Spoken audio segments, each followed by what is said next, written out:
Hello everyone, আসসালামু আলাইকুম। কেমন আছেন আপনারা সবাই? আশা করি ভালো আছেন। আমি হালিমা আক্তার তমা আজ আপনাদের সাথে আলোচনা করব ফৌজদারি কার্যবিধি থেকে মৃত্যুদণ্ড অনুমোদন প্রসঙ্গে এই টপিকটি নিয়ে। তো আমাদের ফৌজদারি কার্যবিধির ধারা 374 থেকে শুরু করে ধারা 379 পর্যন্ত আলোচনা করা হয়েছে মৃত্যুদণ্ড অনুমোদন প্রসঙ্গে। তো চলুন মূল ধারার মূল আলোচনার দিকে এগিয়ে যাই।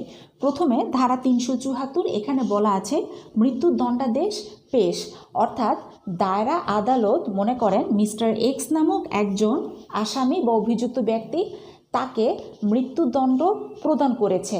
এখন দায়রা আদালত এই যে মৃত্যুদণ্ডাদেশ প্রদান করেছে, এই কার্যক্রমটি হাইকোর্ট বিভাগের নিকট পেশ করবে। হাইকোর্ট বিভাগ যদি অনুমোদন দেয় তাহলে এই মৃত্যুদণ্ডাদেশ যে প্রদান করেছে এটি কার্যকর করা যাবে, যদি হাইকোর্ট বিভাগ অনুমতি দেয় তবে, আদারওয়াইজ নট। এখন হাইকোর্ট বিভাগের কি কি ক্ষমতা আছে সেটা আবার আলোচনা করা হয়েছে ধারা 375 এবং 376, অর্থাৎ এই ধারা 374 অনুযায়ী দায়রা আদালত যখন মৃত্যুদণ্ডাদেশ প্রদান করা হয়েছে এই কার্যক্রমটি যখন হাইকোর্ট বিভাগের নিকট প্রেরণ করবে, তখন হাইকোর্ট বিভাগ কি করবে বা হাইকোর্ট বিভাগের ভূমিকা বা হাইকোর্ট বিভাগের পদক্ষেপ কেমন হবে, কি কি করতে পারে সেটা বলা আছে আমাদের 375 এবং 376 ধারায়।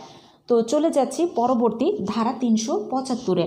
এখানে বলা আছে কার্যক্রম পেশ করার পর হাইকোর্ট বিভাগের ক্ষমতা, অর্থাৎ 374 ধারা অনুযায়ী যখন কার্যক্রমটি পেশ করা হবে হাইকোর্ট বিভাগের নিকট, তখন হাইকোর্ট বিভাগ যদি উপযুক্ত মনে করে তাহলে যেটা করবে যে এই আরও অনুসন্ধান অথবা আরও সাক্ষ্য গ্রহণ করবে, কিংবা দায়রা আদালতকে আরও অনুসন্ধান বা আরও সাক্ষ্য গ্রহণের জন্য নির্দেশ প্রদান করবে।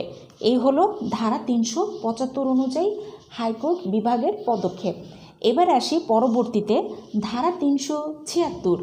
এখানে আবার বলা আছে যে শুনানি শেষে হাইকোর্ট বিভাগ যে সিদ্ধান্ত দিতে পারে, অর্থাৎ 374 ধারা মোতাবেক যখন কার্যক্রমটি হাইকোর্ট বিভাগের নিকট পেশ করা হবে, 376 ধারা অনুযায়ী যেটা হবে যে শুনানি শেষে হাইকোর্ট বিভাগ বেশ কয়েকটি সিদ্ধান্ত নিতে পারে। তার মধ্যে প্রথম হলো হাইকোর্ট বিভাগ অনুমোদন দিতে পারে অথবা আইনে অনুমোদিত অন্য কোনো দণ্ডে দণ্ডিত করতে পারে।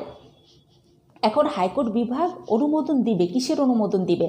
এই যে মৃত্যুদণ্ডাদেশ প্রদান করা হয়েছে এই মৃত্যুদণ্ডাদেশটি যেন কার্যকর করা হয় সেটার অনুমোদন দিতে পারে, অথবা